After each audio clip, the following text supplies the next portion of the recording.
कलयुग का अंत कब होगा?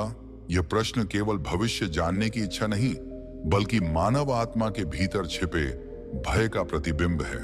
क्योंकि जिस युग में हम आज सांस ले रहे हैं, उसी युग को श्री कृष्ण ने सबसे अधिक छलपूर्ण, भ्रमित और आत्मविनाशी बताया था। हे पार्थ, जब मनुष्य अपने ही कर्मों से डरने लगे, जब सत्य बोलना साहस बन जाए और झूठ बोलना सामान्य जीवन शैली, तब समझ लेना कि कलयुग केवल चल नहीं रहा, बल्कि अपने अंतिम चरण की ओर रेंग रहा है। कल की पुराण और गरुड़ पुराण में वर्णित घटनाएं कोई डरावनी कहानी नहीं, बल्कि चेतावनी है। चेतावनी उन आत्माओं के लिए जो यह मान बैठी हैं कि समय सदा उनके पक्ष में रहेगा।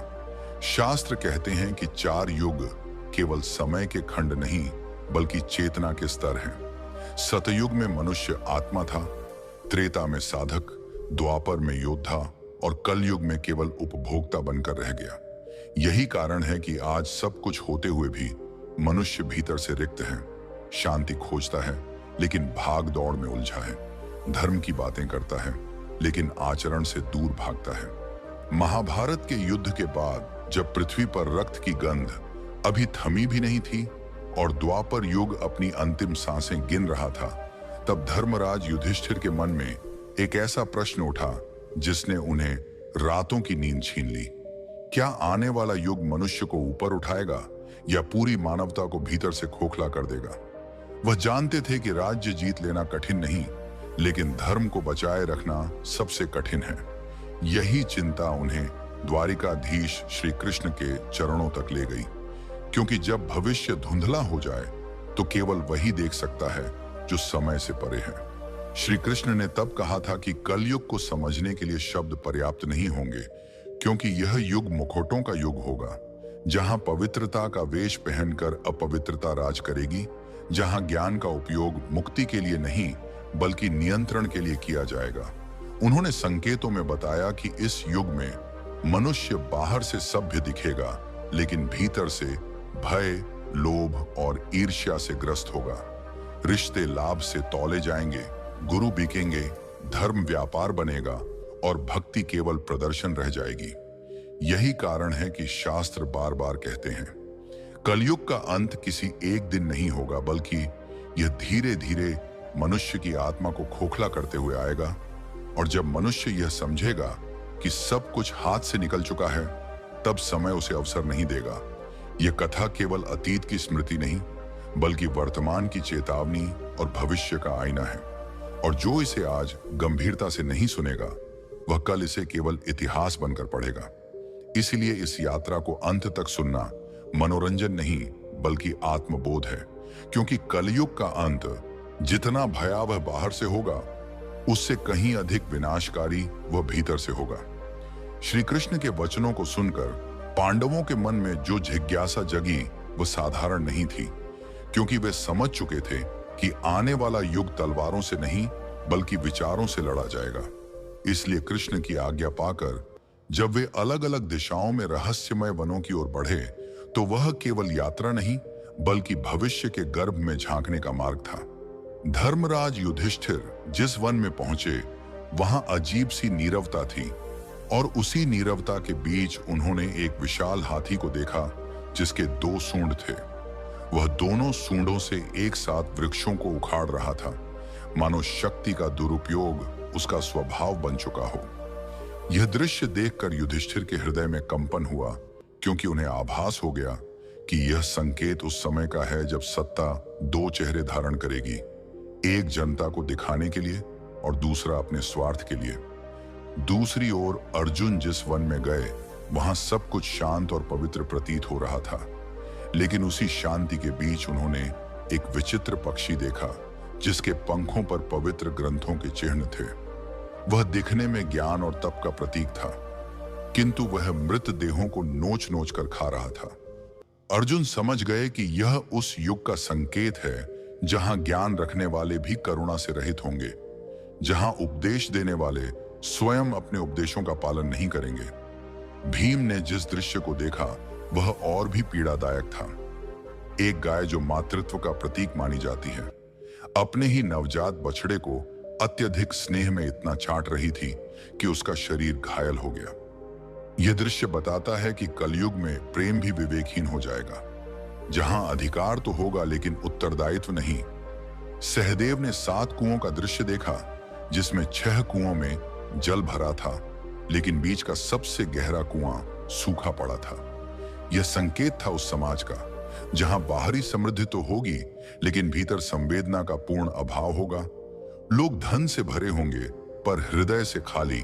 नकुल ने पहाड़ से गिरती विशाल शिला को देखा, जो बड़े बड़े वृक्षों को नष्ट करती चली जा रही थी, लेकिन एक छोटे से पौधे के सामने आकर रुक गई। यह दृश्य चीख चीख कर कह रहा था कि सत्ता, धन और बल सब कुछ रौंद सकते हैं, लेकिन सच्ची भक्ति के सामने वे भी विवश हो जाते हैं।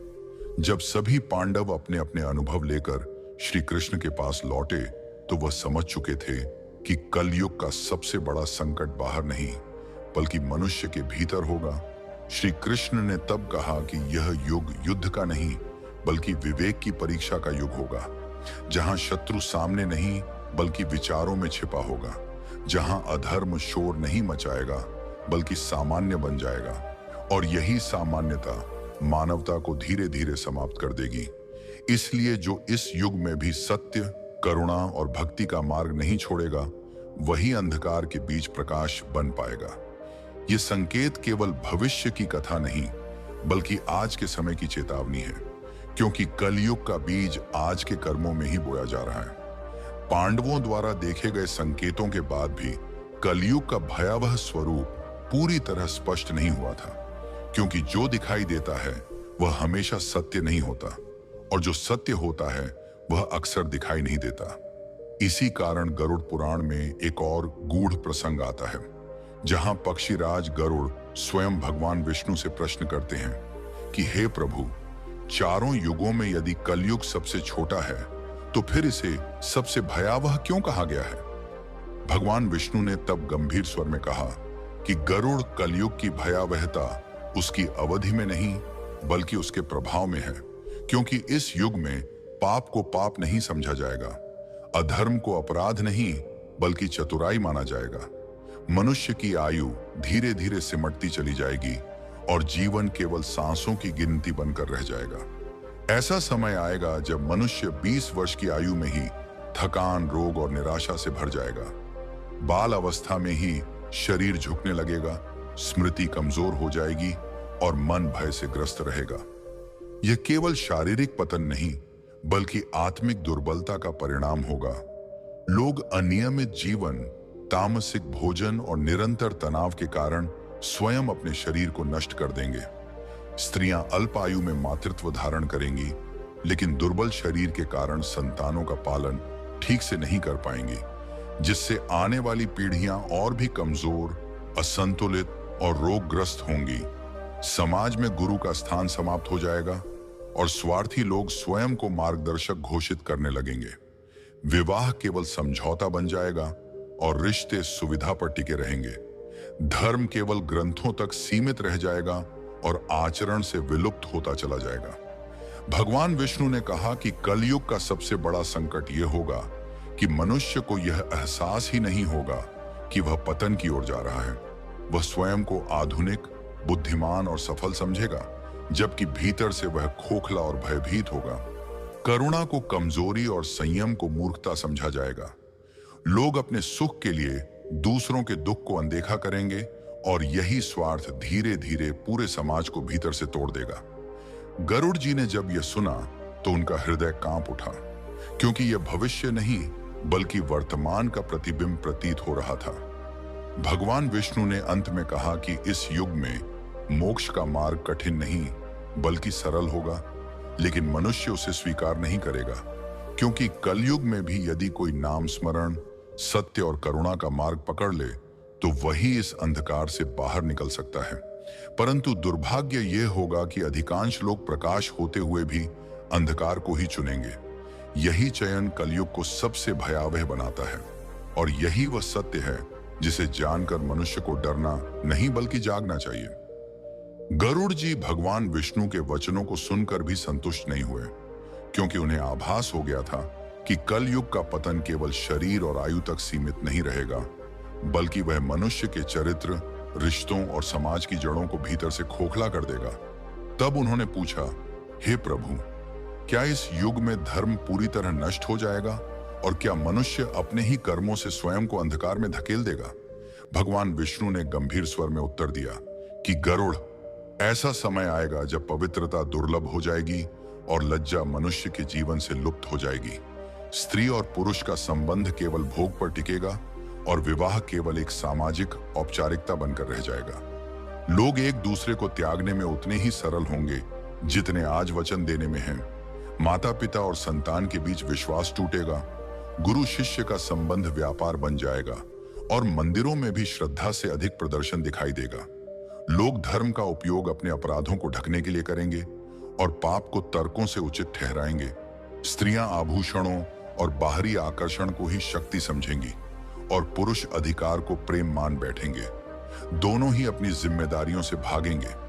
जल की कमी इतनी बढ़ जाएगी कि लोग स्नान छोड़ देंगे और शरीर की अशुद्धि के साथ साथ आत्मा भी मलिन होती चली जाएगी। भोजन सात्विक नहीं बल्कि उत्तेजक और रोगकारी होगा, जिससे मन स्थिर नहीं रह पाएगा। लोग क्रोध में निर्णय लेंगे और पछतावे में जीवन बिताएंगे। उस समय शांति कोई मूल्य नहीं बल्कि दुर्बलता मानी जाएगी और संयम का उपहास होगा। समाज में ऐसा भय व्याप्त होगा कि मनुष्य पड़ोसी से भी शत्रु की तरह व्यवहार करेगा। सत्य बोलने वाला अकेला पड़ जाएगा और झूठ बोलने वाला सफल कहलाएगा। भगवान विष्णु ने कहा कि यह युग इसीलिए भयावह नहीं है कि इसमें पाप होंगे, बल्कि इसलिए भयावह है क्योंकि इसमें पाप करने वाला स्वयं को निर्दोष समझेगा और जब विवेक ही नष्ट हो जाए तो फिर विनाश को रोकने वाला कोई नहीं रहता। गरुड़ जी ने यह सुनकर पूछा, हे प्रभु, क्या इस अंधकार से निकलने का कोई मार्ग नहीं बचेगा? तब विष्णु भगवान ने कहा कि मार्ग होगा, लेकिन अत्यंत सूक्ष्म। केवल वही उसे देख पाएगा जिसने अपने भीतर की आवाज को जीवित रखा होगा, क्योंकि कल युग में सबसे दुर्लभ वस्तु धन या शक्ति नहीं बल्कि शुद्ध अंतरात्मा होगी। भगवान विष्णु ने गरुड़ जी को आगे जो बताया वह केवल मानव समाज की कहानी नहीं थी, बल्कि पूरी प्रकृति के विद्रोह का पूर्व संकेत था। उन्होंने कहा कि गरुड़, जब मनुष्य अपनी सीमाएं भूलकर स्वयं को ईश्वर समझने लगेगा, तब प्रकृति मौन नहीं रहेगी। कलयुग के अंतिम चरण में वृक्ष केवल नाम के रह जाएंगे, उनमें न फल होगा न छाया। धरती की हरियाली धीरे धीरे राख में बदलती जाएगी। मनुष्य जंगलों को काटकर नगर तो खड़े करेगा, लेकिन उसी नगर में सांस लेने के लिए शुद्ध वायु तक नहीं बचेगी। नदियां जिनका जल कभी जीवन देता था वह विष बन जाएगा। समुद्र अतिक्रमण करेगा और धरती के भीतर छिपा संतुलन टूट जाएगा।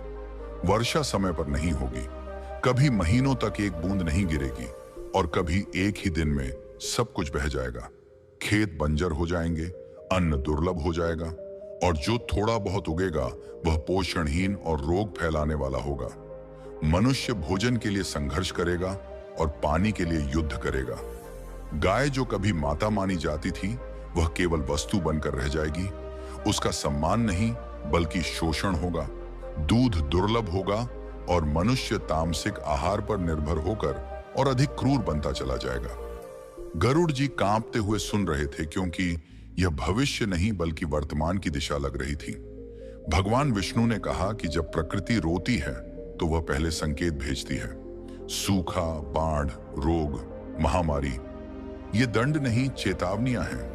लेकिन कलयुग का मनुष्य चेतावनी को भी षड्यंत्र समझेगा।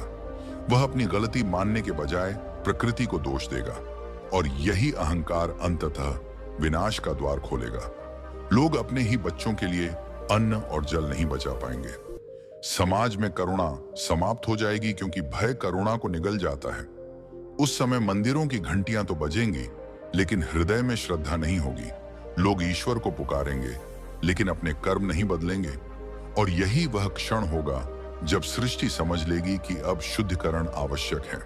भगवान विष्णु ने गंभीर स्वर में कहा कि यह सब अचानक नहीं होगा, यह धीरे धीरे होगा, ताकि मनुष्य के पास संभलने का अवसर रहे। लेकिन दुर्भाग्य यह होगा कि कलयुग का मनुष्य अवसर को अधिकार समझकर गंवा देगा।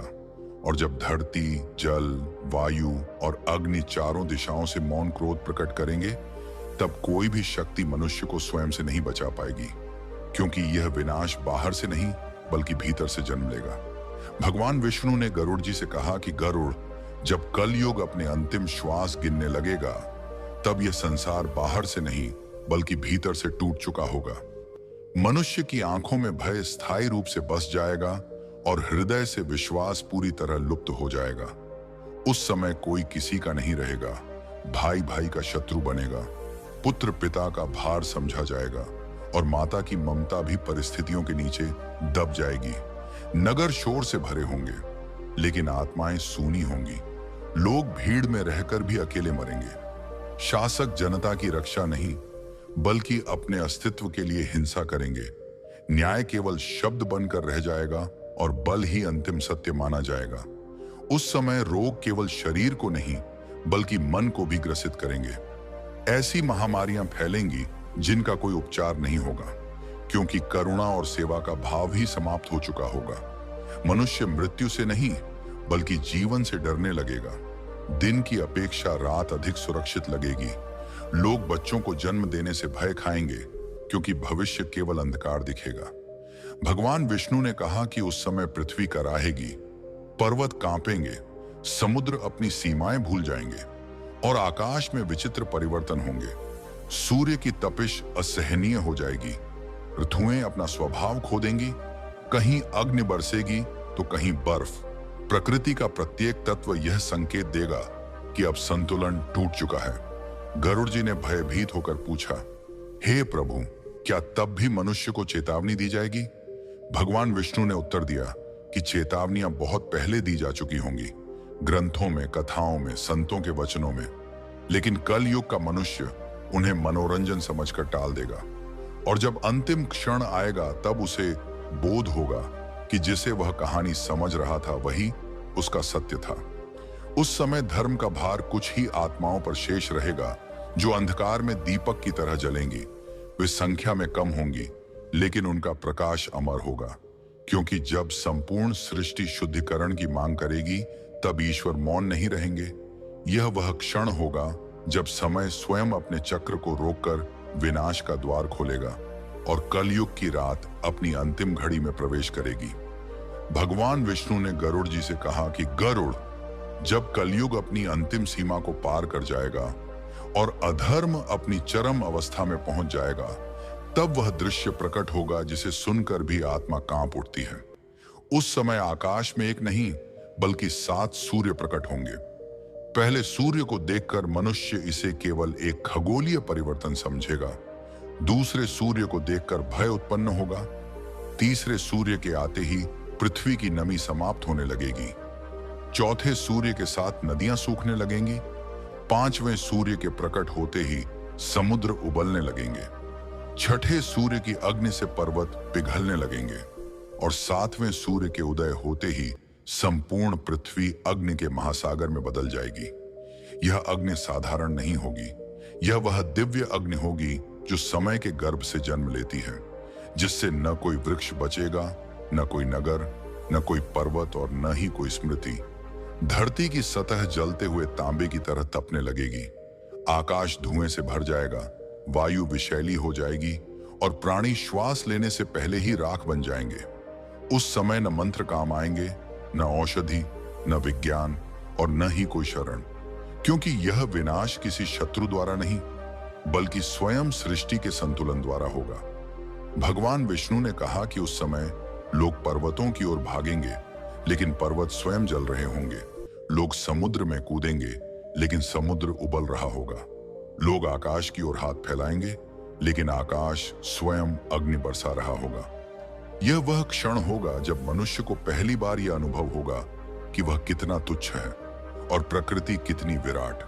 गरुड़ जी के पंख कांप रहे थे, क्योंकि यह दृश्य केवल विनाश नहीं बल्कि संपूर्ण सभ्यता का अंत था। सूर्य की तीव्रता से पृथ्वी का जल पूरी तरह सोख लिया जाएगा।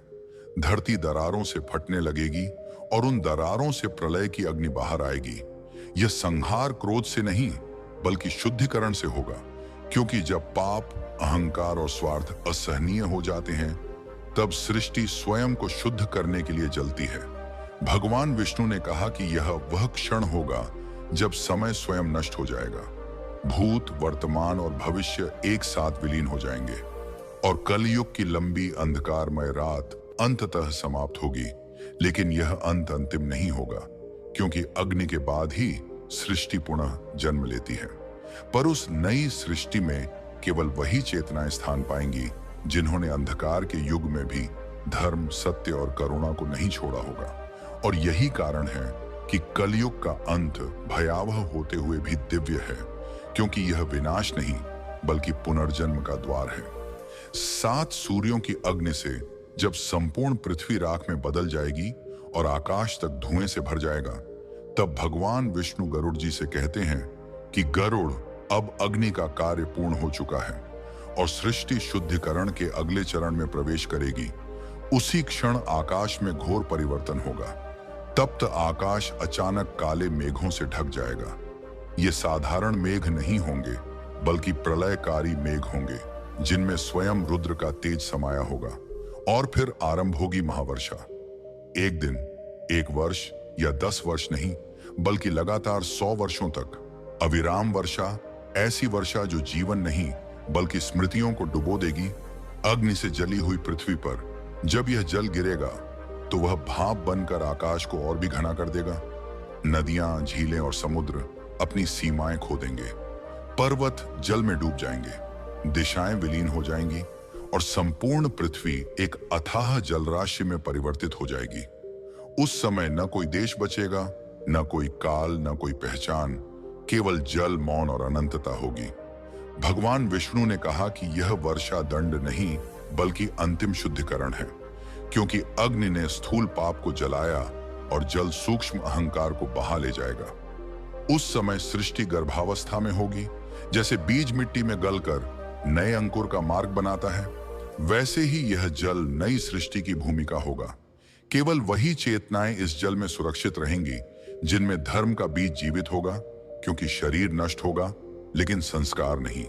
और जब यह 100 वर्षों की महावर्षा समाप्त होगी, तब समय पुनः सांस लेगा, आकाश हल्का होगा, जल शांत होगा और उसी मौन से एक नई, शुद्ध और उज्जवल सृष्टि का बीज जन्म लेगा, जहां अधर्म स्मृति बन चुका होगा और धर्म स्वभाव, जहां मनुष्य भय से नहीं बल्कि विवेक से जिएगा।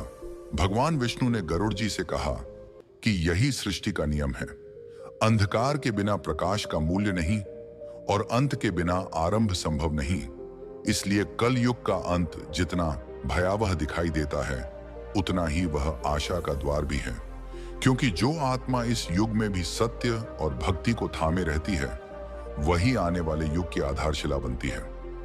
महावर्षा के शांत होने के बाद जब संपूर्ण सृष्टि एक गहन मौन में डूबी होगी, तब उसी मौन के गर्भ से आशा का पहला स्पंदन जन्म लेगा। भगवान विष्णु गरुड़ जी से कहते हैं कि गरुड़, जब अधर्म अपने चरम पर होगा और मनुष्य स्वयं को पूरी तरह खो चुका होगा, तभी मैं कल की रूप में प्रकट होऊंगा। न किसी राज्य की रक्षा के लिए, न किसी वंश की प्रतिष्ठा के लिए, बल्कि धर्म की पुनः स्थापना के लिए। वह अवतार तलवार से अधिक विवेक का प्रतीक होगा, क्योंकि कलयुग का युद्ध बाहरी नहीं बल्कि अंतरात्मा का युद्ध है। उस समय केवल वही बचेगा जिसने अंधकार में भी सत्य का हाथ नहीं छोड़ा होगा, जिसने लाभ के स्थान पर करुणा को चुना होगा और जिसने शक्ति के स्थान पर संयम को अपनाया होगा। श्री कृष्ण का यही शाश्वत संदेश है कि कलयुग का अंत कोई अचानक गिरने वाला आकाश नहीं, बल्कि धीरे धीरे बुझती हुई चेतना है।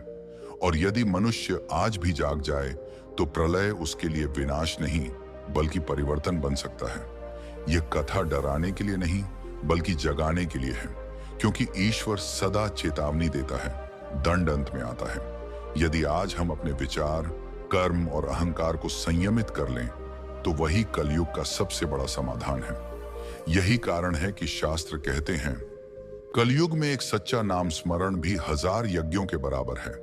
तो हे दर्शक, यह प्रश्न केवल ग्रंथों का नहीं बल्कि आपके और मेरे जीवन का है कि क्या हम इस अंधकारमय युग में केवल दर्शक बनकर रहेंगे या स्वयं प्रकाश बनेंगे। यदि यह कथा आपके हृदय को छू गई हो, यदि आपके भीतर कहीं ना कहीं आत्मचिंतन की चिंगारी जगी हो, तो इस वीडियो को अभी लाइक कीजिए।